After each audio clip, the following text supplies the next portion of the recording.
So normally I let Liesel start because she's 7 minutes older than me, but since she insists, actually our medical careers are more or less the same. So Yeah. we studied medicine in South Africa, in Stellenbosch, um, many decades ago.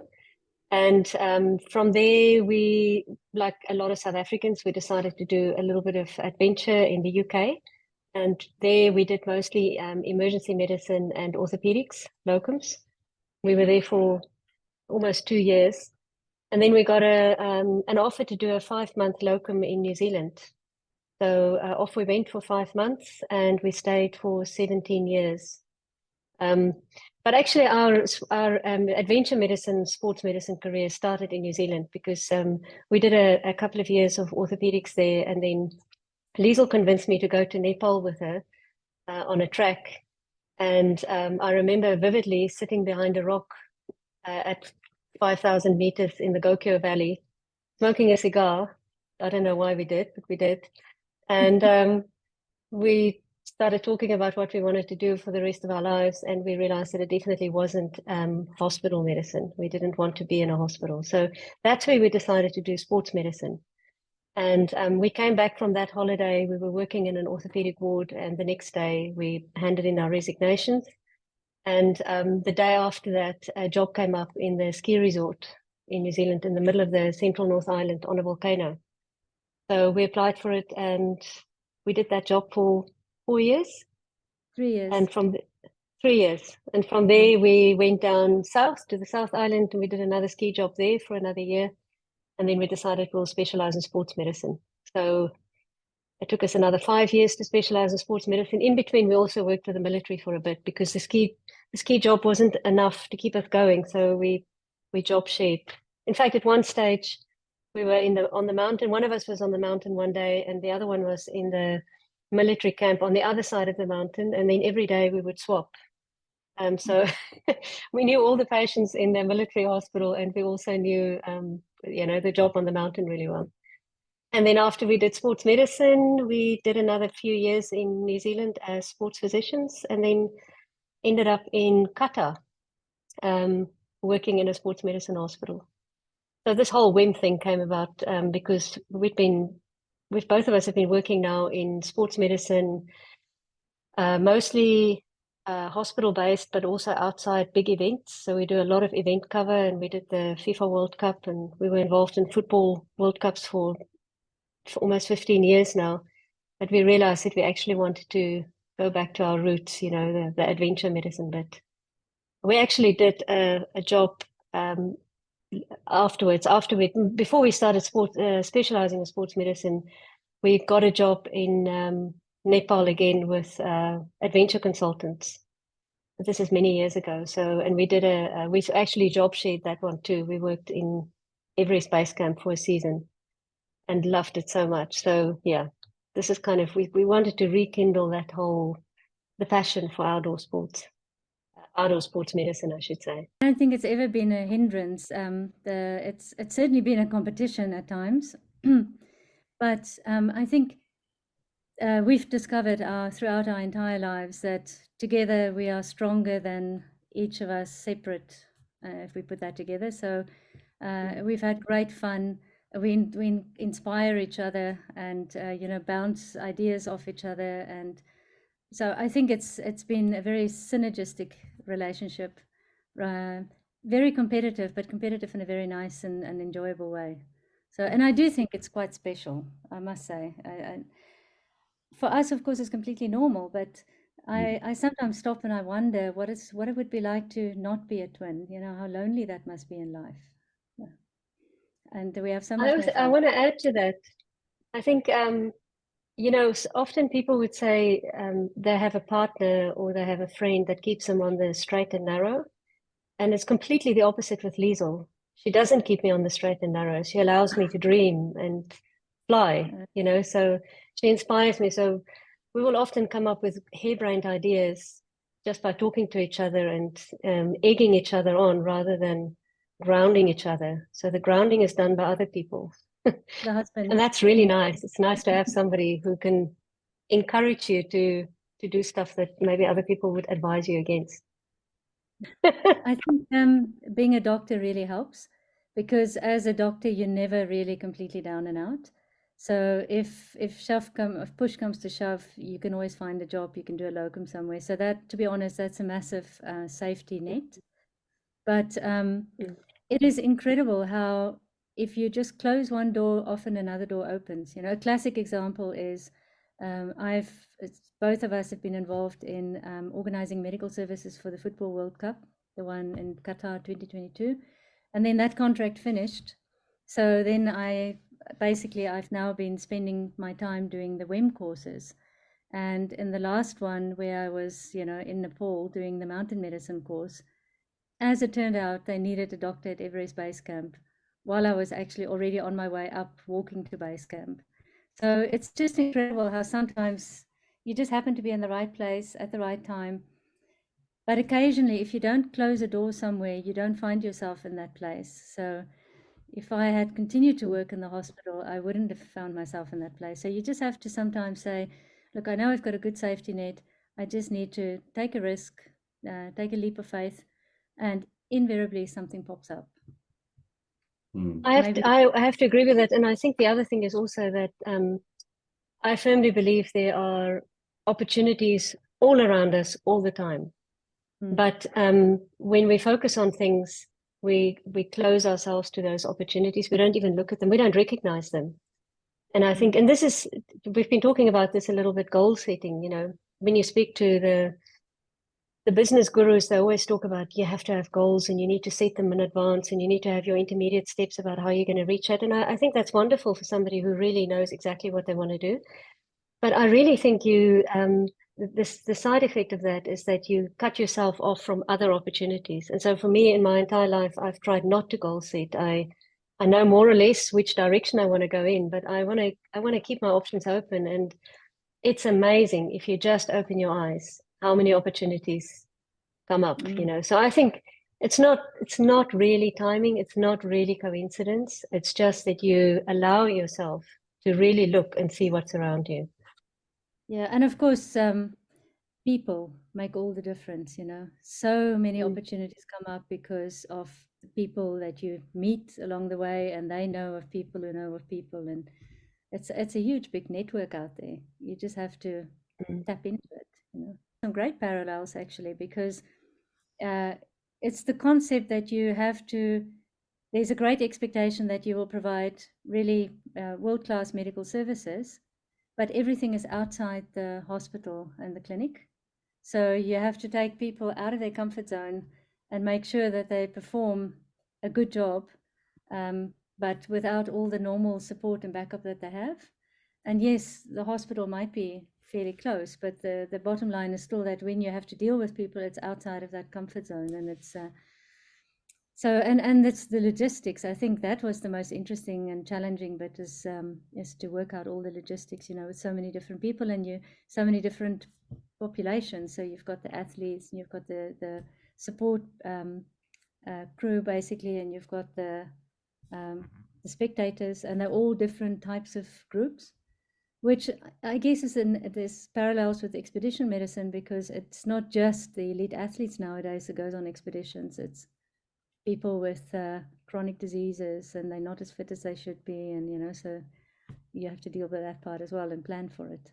I don't know, Celeste, if you've got anything to add. Yeah, for me, the bit I really enjoyed about it and where I see big overlaps is in the preparing for emergency. So one of my jobs in the World Cup was to train the medical. That was my main job, was to train the medical workforce, and a small part of that was training the field of play teams. And this is very similar to an expedition setting where you can't allow a situation to develop where you're in the heat of the moment. You have to come up with ways of managing things. And especially in the World Cup, because the world's media is watching you, so there's literally billions and billions of people watching the final match. And if a player went down with a cardiac arrest, which has happened in previous tournaments, your response is recorded. And so that response has to be trained well in advance. But then you have the constraints of your local environment, so if you look at the way that people pack medical equipment into a field of play bag, they will have things like stethoscopes and blood pressure cuffs and glucose monitors, or glucose monitor might be useful, but there are things that you cannot use on a football pitch because you can't hear anything, so it's about looking at what you're dealing with and then modifying your equipment and modifying your approach and then practicing that approach and having like a risk management plan. If this happens, this is what we're going to do. This is our evacuation route. And so there's huge overlaps with expedition medicine. You have to have that plan set up long in advance and practice long in advance. So I loved it. There's one other overlap with medicine or sports medicine, which became obvious to me again when I was doing this base camp job, and that is that there's the whole performance angle. When you have a group of climbers that are climbing to the top of Everest, they're basically elite athletes, and everything that you put in place around them, it's not just about dealing with emergencies and when they get sick, but it's also how do I optimize their performance. And that, I think, is a big angle, that expedition medicine, there's a big role there for expedition medicine is in optimizing performance. After all, people go and they perform at the best of their abilities. Teams, so I worked with the New Zealand football team for 7 years, and we traveled everywhere because, the nice thing of the difference between football and rugby in that sense, even though rugby is a lot more popular in New Zealand, but football is played all over the world. So you literally travel all over the world with the team.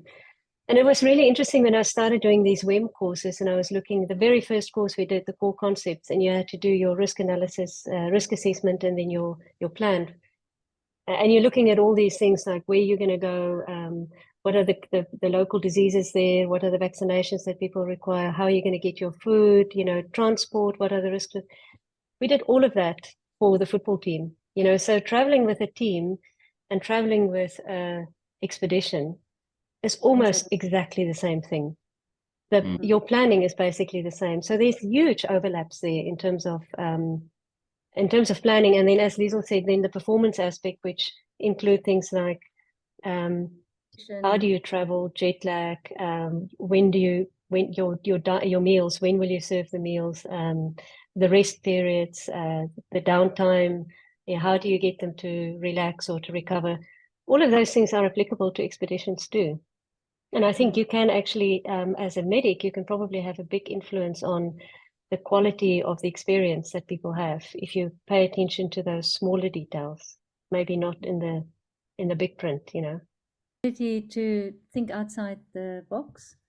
That's probably one of the most important things, and that you learn in expedition medicine, and you don't learn it so easily in a hospital setting. But it's very valuable in a hospital setting. I'd say as well that what I love about the expedition setting and traveling with the team is that you get to know the people you are looking after so well. And I think that for me would be one of the big things that you bring back to the clinic is that it reminds you that every patient is a person and to be seeing things from their side as well, and how what you do and how you approach things directly affects them. I really like that about then coming back to the clinic and understanding that this is a person, it's not just a patient. I got to a point, well, both of us got to, that was after the World Cup. And I think the World Cup was the catalyst for this because it took us, as I've explained before, we started off in a hospital. Then we decided we wanted to move outside the hospital, and we did the ski job for literally 5 years in the end. And I loved it. I absolutely loved that job. And then we did sports medicine, and that sort of automatically took us a little bit back into a clinic and a hospital setting again. And then when we went to the World Cup, we were both working for the World Cup team full-time for 2 years. So we were outside the clinic the whole time. We were in stadiums, a little bit in the office, but really it was such a fantastic job. It was varied. Every day was looking different. So I loved that. And so when that finished, I think we were starting to look at replicating that somehow in a different setting. So and that's when we started talking about going back to adventure medicine. So I went online and I started searching for things we could do in adventure medicine understanding that we've been out of it for so long, so we needed to qualify ourselves again. And no matter where I looked on the internet, if you put adventure medic or adventure medicine or extreme medicine in Google, World Extreme Medicine comes up. So initially we were just looking at doing some of the courses, and then I noticed this master's degree with the University of Exeter, and I thought, wouldn't that be really cool if we could combine updating ourselves in terms of practical skills and academic skills, but also actually getting an academic degree for it. So yeah, it was natural. The next step was that we were going to do that. And then fortunately, Liesel was very keen. Of course, I needed to mention the words extreme medicine to her, and she was already signed up. And I managed to convince my husband to join us as well. So the three of us all participating in this journey together. So, and we have absolutely loved it. If I can add more courses, I would add, and we will probably do a lot more courses after we finish with this master's degree. But sorry, Liesel, just to finish off, the future plan for me would be, this is my retirement plan. So once I'm retired, not even once, hopefully we'll start doing things before that, but I don't want to retire and sit and do nothing. I would love to be participating in expeditions and being actively involved in the adventure medicine scene. So yeah, this is the next phase in our career and retirement. And I think one of the most important things is that when you go on these courses, you're not just learning about medicine in that environment. You're learning about how to look after yourself in that environment. So instead of becoming a potential doctor liability on the trip, you become a part of the team. And that's actually quite unique to have that combination of the medical side of things and then the environmental side of things. So I think that's very important. And I've already sort of semi-retired, basically. So for me, this is a question of opening as many doors and windows as possible and see what turns up. It's again, putting yourself in the right place at the right time, meeting the right people, learning the right things, and then, the world's your oyster. Yeah. That's wonderful. Thank you so much. It's a real compliment to be asked to do this, and we really appreciate it. Yes. Yes, it definitely is. And you guys are doing an awesome job, I must say. It's if I discovered you when I was 20, I think my career would have looked different. But I'm very happy with the way it's gone, and I'm very, very happy that we found you now, because Never too late. it's awesome. You're doing a great job. Never too late. Yeah.